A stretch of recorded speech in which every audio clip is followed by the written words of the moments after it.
कब जानो हमारी साधना रंग ला रही, जब काम के वेग को, क्रोध के, मोह के, मद के, इन सब के वेगों को सह गए, कोई प्रभाव नहीं, अंदर से शांत। किसी से कहना मत, क्योंकि कहने से सत्ता दृढ़ होती है। अंदर जो विकार आते हैं किसी से मत कहो, कोई भी क्रिया मत करो, शांत उस समय नाम जप करो, देखो अपने आप सब नष्ट हो जाएंगे। और नष्ट आपको नहीं करना, कोई है आपका जो आप पर नजर रख रहा है। कोई आक्रमण आपको परास्त तब तक नहीं कर सकता जब तक आप आज्ञा का उल्लंघन नहीं करेंगे, आप अपने हाथ से कोई क्रिया नहीं करेंगे, आप कोई गंदे दृश्य नहीं देखेंगे, तब तक किसी की ताकत नहीं कि आपको भ्रष्ट कर सके। ध्यान रखना, क्योंकि आप गुरु कृपा कवच में हैं। जब आप आज्ञा उल्लंघन कर देंगे तो फिर लक्ष्मण रेखा पार हो गया, फिर आपको दंड भोगना पड़ेगा। लोभ मोह परद्रोह दोष दुख कलि कुचाल, ये सब तरसें लागे, अर्थात वो चाहते हैं कि मैं इसको अपने अधीन करूं, पर हिम्मत नहीं कि छू सके। किसको? जिसकी जिह्वा पे राधा राधा नाम और हृदय में गुरु कृपा का अनुभव शुरू हो गया है। इंद्रिय दमन, ये पहचान है साधुता की, नहीं तो फिर नाटक है, पाखंड है, दंभ है। बिन विवेक वैराग्य भक्ति बिन सत्य नये को मानो, भगवत विमुख कपट चतुराई सो पाखंडे जानो, चाहे गृहस्थ हो चाहे विरक्त। अगर इंद्रियां संयम में नहीं है, मनमानी विकार भोगे जा रहे हैं, तो नौटंकी नाटक भले हो सकता है, वो न गृहस्थ उपासक है, न वो विरक्त उपासक है। इंद्रिय दमन तो अमन सब भातें, सब भांत से मन अमना हो गया है तो परम शांति परम चैन है। क्षमाशील संतोष सुराई शांति सहज सुख सरसें लागे। उपासक के अंदर क्षमा बढ़ने लगा, चाहे जितना कोई अनिष्ट करे, कभी द्वेष हो ही नहीं सकता, कभी उसको साप दे ही नहीं सकता, कभी उसका मंगल नहीं कर सकता, जिसके ऊपर राधा नाम की कृपा हो गई है। क्षमा, जाओ, तुम्हारा मंगल हो, भगवान तुम्हारा कल्याण करे। संतोष, किसी भी परिस्थिति में शोक नहीं होगा, जैसे प्रभु रख रहे, बड़ी कृपा है। शांति, कोई भी द्वंद्व से अशांत नहीं कह सकता। सहज सुख सरसें लागे, सहज सुख आत्म सुख है, आत्म सुख का रसास्वादन होने लगा। दास बना, ये कैसे हुआ? नाम जपी, पहले दास शब्द है, आश्रय। बहुत जोर की बात हमारे हृदय में बार बार उठती कि ये लोग समझ जाएं कि भगवत प्राप्ति आश्रय से होती, आश्रय से, दृढ़ आश्रय। दास बना पहले, जप नाम दूसरा। बिगड़ी जन्म अनेक की अवै सुधरे, आज हो ही राम को पहले, फिर नाम जप दूसरा, फिर तज कुसुमाज तीसरा। और यहां से शुरू किया जाता है सब उपदेश।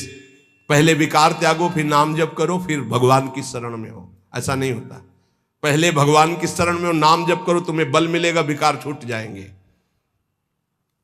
उपजा मुक्ति, मुक्त पद, बहुत सुंदर महात्माओं के वचन है। पहले भगवत दासत्व आश्रय, खूब नाम जप, तो बोले मोक्ष पदवी हृदय में ही प्रकाशित हो गई। ये मोक्ष पदवी क्या है? इसकी पहचान क्या है कि आप मुक्त हो गए हो? शत्रु मित्र समजान मान मान अपमान सम दुख सुख लाभ नहान या जो कृपा हरिवन, ये मुक्त पुरुष का लक्षण है। चाहे शत्रु हो उसके साथ व्यवहार कर रहा हो, या मित्र हो, दोनों में समान भाव, मान और अपमान में समान भाव, सुख दुख में समान भाव, लाभ हानि में समान भाव, जय पराजय में समान भाव। ये जिसके हृदय में आ गया वो मुक्त हो चुका है। गीता जी में भगवान ने कहा, निर्माण मोहाजित संग दोषाध्यात्म नित्या विनिवृत्त कामा द्वंद्वेर विमुक्ता सुख दुख संगई गच्छन्त अमूढ़ा। ऐसा अमूढ़ अव्यय पद का अधिकारी महापुरुष मुक्त पद में विराजमान कौन है? बोले जो मान रहित हो चुका है। मान बिल्कुल उसके हृदय में प्रियता पैदा नहीं कर पा रहा, और अपमान बिल्कुल दुख नहीं पैदा कर पा रहा। अमोहा, न अपने शरीर से मोह है, न किसी के शरीर से मोह है। ये मुक्त पुरुष का लक्षण है। जित संग दोषा, चाहे जितने भोगों के बीच में उसका मन भोगने के लिए चलेगा ही नहीं, वो जीवन मुक्त पुरुष है। जित संग दोषा, अध्यात्म नित्या, निरंतर आत्मस्वरूप में स्थित, विनिवृत्त कामा, समस्त कामनाएं निवृत्त हो चुकी है। द्वंद्व में मुक्ता, हर द्वंद्व से वो मुक्त हो चुका है। मान अपमान, सुख दुख, लाभ हानि, चिंता शोक भय मृत्यु, सबसे सुख दुख संगय, सुख और दुख में समान भाव, ऐसा महापुरुष परम ज्ञानी महात्मा वो जीवन मुक्त है। वो यहां कह रहे, दास बना पहुंचे मुकाम जे, आंखें कहत हवाला। साधु की पहचान चिकने गाल से नहीं, साधु की पहचान उसके नेत्र से होती है, सिर्फ नेत्र से। ऐसे तो मांस मछली खाने वाले के भी गाल चमकते देखे हैं कि वो बहुत ही चिकन, तो चिकनाहट को थोड़ी साध होता है, वो तो घी दूध से चिकनाहट आ जाती है। अच्छा खाओ पियो तो मांस चढ़ेगा, चिकना हो जाएगा शरीर। बोले बहुत चमक रहा है चेहरा, तो हम आपको दिखाएं कि विषयी पुरुष हो, चेहरा चमक रहा है, वो भजनानंदी है क्या? नहीं, वो खान पान का है चेहरा। दास बना पहुंचे मुकाम, तो आंखें कहत हवाला। अच्युत मुनि के आश्रम में जी उड़िया बाबा पहुंचे, गंगा के किनारे है, तो देखा, जे दृष्टि दे, अरे अपने शिष्यों से कहा दौड़ो, ब्रह्मबोध संपन्न महापुरुष पधार रहे हैं। दृष्टि में पता चल, बोले दास बना पहुंचे मुकाम जे, तो आंखें कहत हवाला। आंखें परिचय बता देती है कि ये किस कोटि का महात्मा है, जीवन मुक्त है या प्रपंची है या विषयी है या साधक है या साधना की किस स्थिति में है। पहुंचा हुआ महापुरुष के नेत्र बताते हैं। दास बना पहुंचे मुकाम जे, आंखें कहत हवाला। जे दृष्टि में दृष्टि ऐसे मिली तो पता चल जाता है कि किस कोटि की स्थिति है। अब बता रहे हैं कि दो प्रकार की आंखें होती है सिद्धों की। एक होती है जो ज्ञान सिद्ध होता है, करुणा और मैत्री, दो आंखों में नहीं होंगी। करुणा और मैत्री नहीं हो, क्योंकि वो निर्मम निरहंकार अद्वितीय स्थिति को प्राप्त महापुरुष बिल्कुल शुष्क शुष्क काष्ठवत हृदय, ना दया ना करुणा ना मैत्री ना द्वैत। जब अपने सिवा है ही नहीं कोई, तो आप उनकी दृष्टि में देखोगे तो ना हिलन ना डुलन, और नेत्र के आसपास की सारी पुतली साफ एकदम श्वेत, वो ब्रह्माकार वृत्ति के नेत्र होते हैं। रुद्रवत एकदम दृष्टि उनकी, और बिना चंचलता रहे, बार बार ऐसे नहीं, खुले हो एकदम अलक्ष श्वेत पुत्री, सिंहवत दृष्टि। और दूसरे होते प्रेमियों के, नशा ललाई, जैसे भांग छाने हो या कोई नशा करे हो तो लाल आंख नहीं हो जाते, ऐसे लाल आंख होती है प्रेमियों की, क्योंकि प्रायः वो रुदन करते हैं, तो आंखें सूजी हुई या आंखों के नीचे लालिमा, थकित पूतरी, वो एक विचित्र दशा होती है। बड़े ही सरस, बड़े ही व्याकुल, बड़े ही थकित नेत्र, पलक न लागत हाला, अपलक दृष्टि उनकी भी रहती है। ज्ञानी की दृष्टि भी ऐसी होती है, प्रेमी की दृष्टि होती है, पर दोनों में अंतर होता है। एक एकदम काष्ठवत शुष्क, मतलब वो शब्द अशुद्ध होगा, उदाहरण नहीं दिया जा सकता, जैसे खुली हुई मुर्दे की आंख, कोई हलन डुलन चलन कुछ नहीं। कई बार उड़िया बाबा को बाहरी लोगों ने समझा कि पधार गए हैं, ऐसी दृष्टि बस कुछ नहीं। और प्रेमी जनों की दृष्टि नशा ललाई, थकित पूतरी, पलक न लागत हाला, नेत्र ऐसे कि देखो तो आसक्त हो जाओ, बड़े सरस, बड़े प्रेमी, बड़े थकित, और हल्की सी लालिमा नेत्रों में छाई हुई है, सुरंग नेत्र हैं और घूर्णित नेत्र हैं। प्रेमी जनों के घूर्णित नेत्र हैं। जैसे नशा ललाई का तात्पर्य यही है। थोड़ी थोड़ी देर में ऐसे आपको लगेगा कोई नशा खाए है क्या ये, उनके नेत्र, क्योंकि प्रिया प्रीतम के उस प्रेम रसाशों में उनके नेत्र झूमते हैं। अलसाने से रहित हमेशा हरिजस सुनि द्रग नीरा। थोड़ी सी प्रभु की बात सुने के आंखों से आंसू की धारा बहने लगी और अलसाने से रहते हैं, न सोना न जागना। अखियां रूप के रंग रंगी, निरखी स्वरूप कुंवरी राधे को, याही माही पगी। ये अखियां रूप के रंग रंगी, न सोई न जगी। प्रियाजू के रूप रस में हर समय अलसाई हुई, एक जैसे कोई नशा किए हो ऐसे उस नशे में। ढरक चलत कबही भरियावत पुलकावली शरीरा, गदगद गर चित शांति थका मन, तनहु थका दर्शाई। ज्ञान विराग भक्ति से पूरे, जगत न सकत समाई। ऐसे प्रेमी जनों के नेत्र जहां जगत का प्रवेश ही नहीं है, हृदय कंठ गदगद हो जाता है, चित्त शांत है, मन अचंचल है, तन एकदम थकित शिथिल भाव में डूबे हुए। बोले ऐसे जो महापुरुष होते हैं तो दास बना पहुंचे मुकाम जे आंखें करत हवाला। ऐसों के नेत्र बताते हैं कि मुकाम में पहुंचे हुए ये जन है। श्री भगवान जगत गुरु श्री कृष्णचंद्र जी कह रहे हैं जो पहुंचे हुए महापुरुष है वो शरीर को अपने वश में किए होते हैं। यही सबसे बड़ी चूक हो रही है। ये बहुत बड़ी चूक है जो हमारी निंदा का कारण बनती है।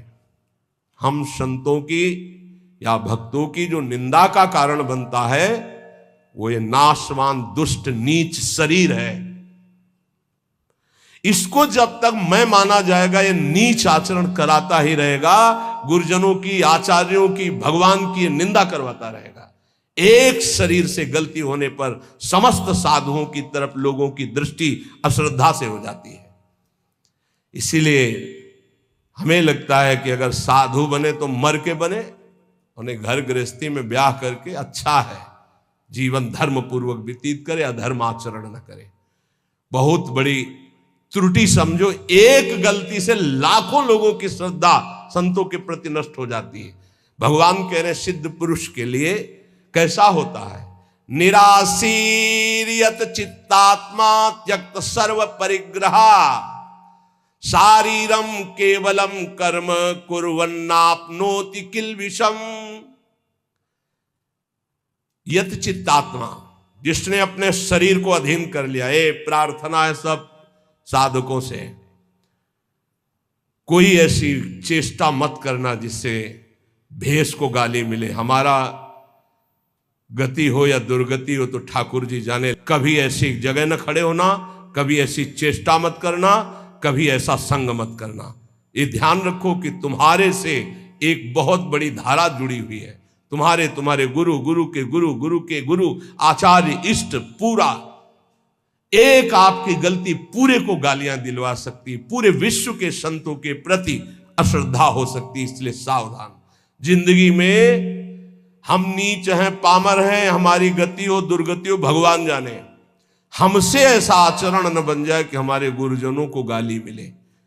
उन्होंने कोई हमारे साथ धोखा दगा नहीं किया, मंत्र दिया, उपासना दिया, वेश दिया, तो आचार्य और गुरु और इष्ट इनको गाली न पड़े, हर समय सोचना चाहिए। ये शरीर को जब तक जीतोगे नहीं तब तक गलती हो ही जाएगी, चाहे कसम खा लो, चाहे जो कुछ कर लो। इस दुष्ट शरीर को जीतना चाहिए। बात ध्यान से समझना, ये बहुत दुष्ट है। जीवन हो जा रहा खवाए खवाए खवाए खवाए, अब खाया नहीं आज तक। जीवन हो गया दिखा दिखा करके दुनिया को, आंखें नहीं भरी, कान नहीं भरे। ये वही दुष्टता, अपनी चाल, ये देखना, ये सुनना, ये भोगना। यह चित्तात्मा, सांसारिक आशाएं और इच्छाएं जब तक है शरीर को वश में नहीं कर सकते। साधुओं के वैराग्य मार्ग में या भगवत भक्त होकर के चेहरा बनाने की जरूरत नहीं है, स्वरूप बनाने की जरूरत। स्वरूप को प्रकाशित करो, पूरा विश्व नमन करेगा। चेहरा तो नौटंकी नाटक वाले बनाते हैं, जब थोड़ी देर के लिए साधु बनते हैं वो बनाते हैं, जिससे पूरा साधुता का हम रोल कर सके। हम रोल नहीं करते, हम उस मार्ग में चलने वाले पथिक हैं। साधुता का रोल 2 घंटा कोई कर सकता है, लेकिन जीवन भर साधु बन के रहना वो बहुत कठिन बात है। इसलिए ये नहीं, हम भगवत मार्ग के पथिक, हमारा कोई भी बाहरी शारीरिक नाटक ऐसा नहीं होना चाहिए जो धर्म विरुद्ध हो। बिल्कुल समझ के चलना चाहिए। आज आचार्यों गुरुजनों के चरणों में बैठ करके साधुता का भाव नहीं। लाल कपड़ा हम या पीले कपड़ा हम पहने, इसके बाद यहां से बढ़िया महकुआ तेल लगा के ऐसे, ये कौन से शास्त्र में लिखा है? तुम्हारी कौन सी परिपाटी, कौन सा भेष ऐसा है? बिल्कुल नहीं। आज कोई टोकने वाला नहीं, इसीलिए बहुत से बिना गुरु प्रदत्त वेश धारण किए और वो मनमानी आचरण करते हो कहा जाता साधु। पहले पैजामा कुर्ता कहा जाता साधु।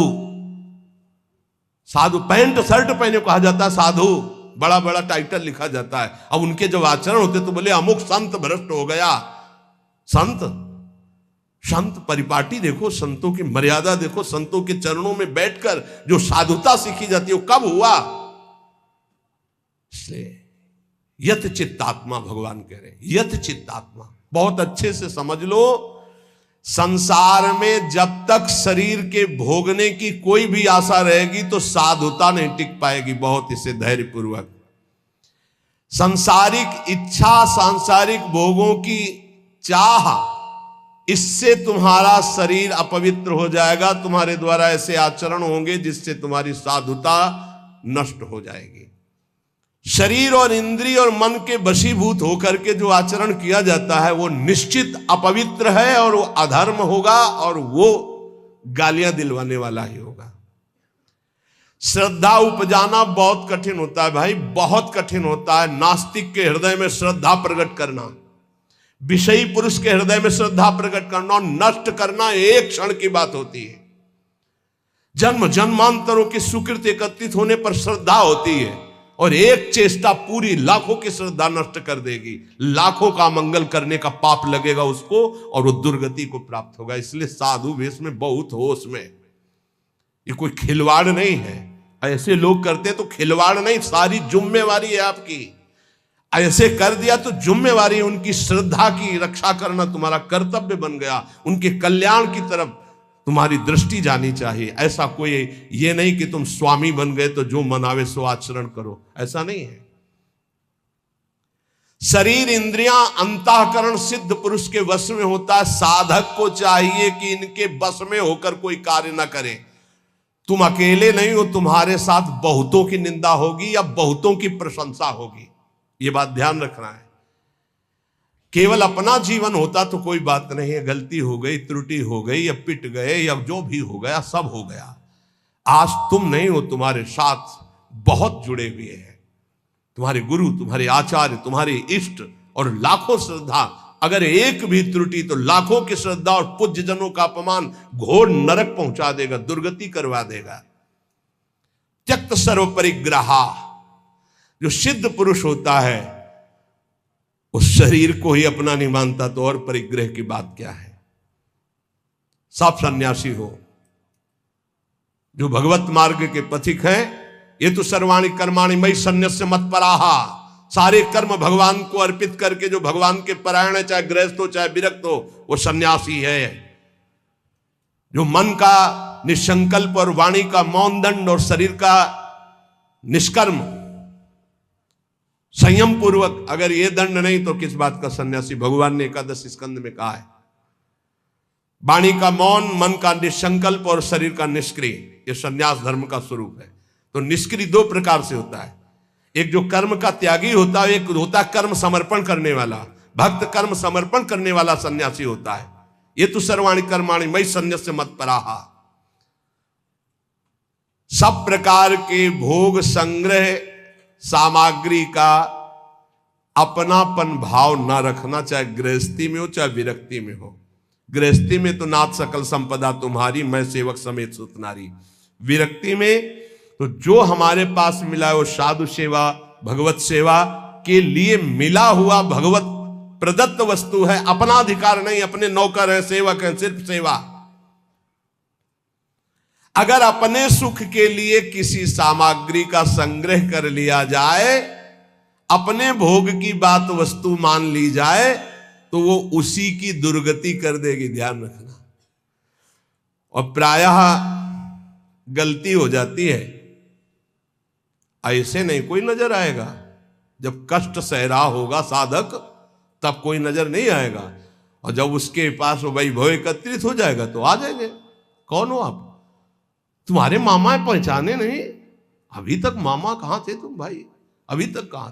बचना, हम जो प्रार्थना करें उसको अंदर से समझना। जहां मकान बना, जहां वैभव एकत्रित हुआ, तो पूर्व जीवन के रिश्ते नाते संबंधी आके और वहां का अधिकार जताते हैं, और वहां के फिर संबंधी अपना संबंध स्थापित करके उसके अधिकारी बनते हैं, और फिर जिनके लिए आया था फिर उनकी दुर्गति होती है, भी ध्यान रखना। यहीं की घटना है, वो भक्तमाली जी अंतर ध्यान हो गए, उनकी बात है। वो बता रहे थे कि साधु के भाई आए, तो साधु को कहीं ना कहीं से अर्थ मिलता ही रहता है, साधु सेवा, भगवत सेवा। तो उन्होंने कहा अमुक कार्य है, 1 लाख रुपया दे दो। एक घटना है, कोई कथा नहीं, तो 1 लाख दे दिए। अब जब वो आते तो कहते हैं भाई दे यार 1 लाख रुपया, साधु सेवा वाला ले गए थे।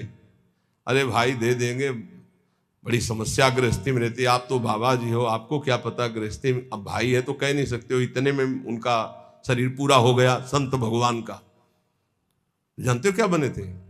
श्वान, कुत्ता। आश्रम के बाहर बैठे पिल्ले के रूप में, तो किसी महापुरुष को स्वप्न दिया कि मेरा उद्धार करवा दो, मेरे से गलती हो गई, 1 लाख रुपया अपने भाई को देने के कारण मेरी गति बिगड़ गई, और मैं वृंदावन में ही अमुक आश्रम का हूँ, अमुक अमुक हूँ, सामने बैठा हुआ हूँ, आप आके मुझे देख लीजिए, मैं आपको पहचानता हूँ। तो वहाँ गए तो वो धष्ट पुष्ट एक पिल्ला बैठा था, पुचकारा और गोद में उठाया, बोले महाराज आप चिंता मत करो, बाप का कल्याण होगा। उसके भाई के पास गए और कहा होश में जैसे बने तैसे चुपचाप 1 लाख रुपया मैं ब्याज सहित दो, नहीं हम तुम्हारे पास शासन अपना जब लागू करेंगे तो आप परेशान हो जाओगे। तुम्हारे भाई की दुर्गति हो गई जो महात्मा थे। वहां से पैसा लाए, फिर आश्रम में भंडारा किया, और फिर कुत्ता का कुछ दिनों में शरीर शांत हो गया, वो अपनी गति को प्राप्त हो। समझो, वैभव जहां बढ़े तो संसार के सेवा के लिए वैभव मिलता है, साधु सेवा, गौ सेवा, भगवत सेवा। और घर वाले, परिवार वाले के बिटिया का ब्याह है, हमारे सहारे पैदा किया था क्या? मेहनत करो, मांगो, खाओ, जियो। हमारा तुम धर्म भ्रष्ट करने आए हो? वैराग्यवान कभी भूल करके एक सिक्का अपने परिवार वालों को ना दे, नहीं तो नरकगामी होगा, ध्यान रखना। ये हराम का पैसा नहीं है, गृहस्थ जन देते हैं भगवत प्राप्ति में लगे हुए संतों की सेवा के लिए, या श्री जी के लिए, या गौ सेवा, या धर्म सेवा के लिए। परिवार सेवा के लिए कोई कह के दे तो बात अलग है, कौन देता है परिवार सेवा की? इसलिए किसी भी सामग्री को अपनी ना मानना, त्यक्त सर्व परिग्रह, ये भगवान का आदेश है। सिद्ध पुरुष में ऐसा नहीं होता, वो अपना न शरीर ही मानता है, न कोई वस्तु मानता है। लेकिन साधक के बात ध्यान रखे, उसके पास जो भी भगवत प्रेरित सामग्री आई है वो अपने लिए नहीं, सेवा के लिए आई है। ठाकुर सेवा, संत सेवा, भगवत सेवा, समाज सेवा। जो भोग बुद्धि से अपने लिए संग्रह करता है उसकी बुद्धि भ्रष्ट हो जाती है और वो पतित हो जाता है। बस ये बात है, अपने लिए नहीं। बहुत जोर का भगवान ने त्यक्त स्वर परिग्रह का भाव बताया है कि सिद्ध का यही लक्षण होता है। और ऐसे महापुरुषों के दर्शन किए प्रयागराज में, टाट की लंगोटी और एक बोरे का टाट ऐसे उड़े हुए, और ट्रक का ट्रक घी और चीनी और मैदा उतरता, ऐसे भंडारे चलते, पूछो मत। जो उनके भगत थे सबके चरण धोना, सबको नम्रता पूर्वक भगवान की तरह बैठाना और खूब प्यार से पवाना। और जो महात्मा जी थे वहां के, एक टाट और पट्टा ऐसे टाट का ऐसे उड़े हुए, और ऐसे ही रेती पे लेटना, ऐसे झोपड़ी बनी हुई थी उनकी, उसमें लेटना। और अरे वैभव की भीड़ लगी हुई थी, और आप जब सब संत पा लेते थे तो सब संतों की जूठन जो बचती उसी में एक दो और मिलाकर, क्या जीवन उनका, कोई संगय प्रयोग, वैभव तो पूछो मत। कोई दिन ऐसा नहीं होता था कि 2-4 हजार रुपए एक संत को दक्षिणा में ना मिले। एक से एक कंबल, एक से एक सब। पर देने वाले जब ऐसे, तो वहां त्यागी ही त्यागी ज्यादा थे। देने वाले परेशान थे कि यहां कोई लेता नहीं है। और सामान की ऐसी, ये वास्तविक बात यही है कि स्वयं परिग्रह रहित होकर के समाज सेवा में। एक विरक्तानंद नाम के महापुरुष थे, उन्होंने कहा स्वामी जी बहुत हो गया, बुढ़ापा है, आप इतना कष्ट सह रहे हो, क्यों सह रहे हो, अब तो आप वस्त्र धारण कर लो। वो वहीं पास में ही बैठे थे। तो उनका, तुमको मैं बूढ़ा नजर आ रहा हूं, ऐसे कहा, बूढ़ा नजर आ रहा हो, अभी चलो बराबर गंगा जी में खड़े होकर देख लो कौन बूढ़ा होगा। तितिक्षा की मूर्ति और मुस्कुराहट ऐसी, और त्वचा एकदम सांवली हो गई थी, प्रकृति का वार सहते हैं। और जब दृष्टि उठाएं तो अमृत की वर्षा होती। ये संतों में एक अद्भुत, ऐसे दृष्टि से देखे तो अमृत की वर्षा होती, क्योंकि भगवदानंद में डूबे। अनिकेता, अनिकेत भगवान को बहुत प्रिय है। अनिकेत, जिसके रहने के वास में ममता नहीं है। अनिकेत का मतलब जिसके घर नहीं, ऐसा नहीं। ये भी रहने का वास है और ये भी रहने का वास है, अपना नहीं है। बिल्कुल ऐसे समझो जैसे स्टेशन में रह रहे, गाड़ी आई चल दिए, स्टेशन में नहीं बैठे, खा रहे हैं, पी रहे हैं, बात कर रहे हैं, पढ़ रहे हैं, पर अंदर से क्या चल रहा है। हमारी गाड़ी आने वाली है, अमुक प्लेटफार्म में आएगी, वही इंतजार कर रहे हैं। बस हम मानो वृंदावन राधा के निकुंज प्लेटफार्म में बैठे हुए हैं, हमारी गाड़ी निकुंज वाली आने वाली है, बिल्कुल तैयारी में बैठे हैं, अपनी अटैची फिट है राधा नाम की, वो पास बना हुआ है निज मंत्र निकुंज का, बस आवे गाड़ी और चल दिए। राधे श्याम भी कहने की फुर्सत नहीं इस गाड़ी में, इतनी रफ्तार की गाड़ी है कि अच्छा भैया ऐसे नहीं है, बस चल दिए। बस ऐसी तैयारी में रहो। यहां राधा के कुंज में कैसे रहना है, स्टेशन में जैसे रहना है। ये ना किसी का था, ना है, न रहेगा। बस समय गुजारो और श्री जी के पास चलना। अनिकेता, रहने के स्थान में ममता रहित होना।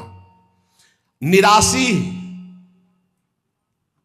सिद्ध पुरुष में कोई आशा नहीं होती, और साधक को आशा, कामना, स्पृहा और वासना, इसका त्याग करना पड़ता है। आशा किसी से नहीं, कामना कोई नहीं, स्पृहा कहते हैं कि कम से कम इतना तो चाहिए ही, ये भी नहीं, और वासना जो अंदर अंतःकरण में दबी होती है, इन सबको सहना है, सहने से ही मिटता है। बोले इतनी व्यवस्था तो होनी चाहिए। क्यों होनी चाहिए, हरि की इच्छा है कि इतनी भी ना हो तो हम उसमें राजी हैं। जोई जोई प्यारो करे सोई मोई भावे। हमें लगता है 25 वर्ष तो कुल्ला नहीं किया होगा, 25 वर्ष वो जो होता है ना पेस्टो या मंजन या कुछ नहीं। जीवन को भगवदानंद में डुबोने के लिए पेस्ट लेके थोड़ी घुमा जाता है, कोलगेट इसके लिए से कहां रखा है। अरे इतना गुड़ मिल जाए और एक कमंडल गंगा जल चला जाए, बड़े भाग्य की बात। निराशी, इतना चाहिए ये भी नहीं होना चाहिए, इतनी तो आवश्यकता है ही हमारे जीवन के लिए, नहीं। यही वृंदावन की कह रहे, पीछे से सब अचला फटा था, राधा वल्लभ जी के दर्शन कर ले गए। एक ओमवती मैया नाम की विरक्त संत थी, राधा वल्लभी, पता नहीं भगवान अब विराजमान है या श्री जी की सेवा में गई, बहुत दष्ट पुष्ट ऐसे बैठती थी।